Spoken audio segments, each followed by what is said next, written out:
गोजरा से आपको breaking news दे रही हैं असरार हुसैन शाह की रिपोर्ट के मुताबिक गोजरा में वारदात के बाद फरार होने वाले मुलजमान की पुलिस पर फायरिंग। जवाबी फायरिंग में 2 मुलजमान हलाक, 1 फरार हो गया। 3 नामालूम मुलजमान ने सिटी एरिया गोजरा में अहद ट्रेडर्स पर वारदात की और नकदी छीन ली।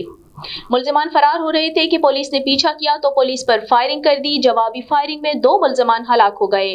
डॉल्फिन स्क्वाड मुलाजमान थाना सिटी गोजरा गश्त कर रहे थे कि वारदात की कॉल पर नाकाबंदी की और 364 जीमबे के करीब 3 कस नामालूम ने पुलिस पार्टी को देखते ही पुलिस मुलाजमीन पर अंधाधुंध फायरिंग शुरू कर दी। जवाबी फायरिंग से 2 मुलजिम हलाक हो गए, जिनकी शनाख्त अली रहमान वल्द वारिस कौम जट और सांवल वल्द अब्दुलसत्तार के नाम से हुई है।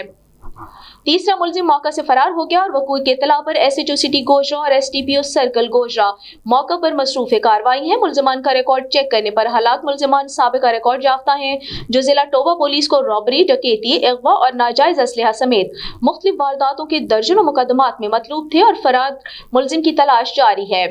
हलाक मुलजिमान को बराए पोस्टमार्टम THQ अस्पताल गोजरा शिफ्ट किया जा रहा है।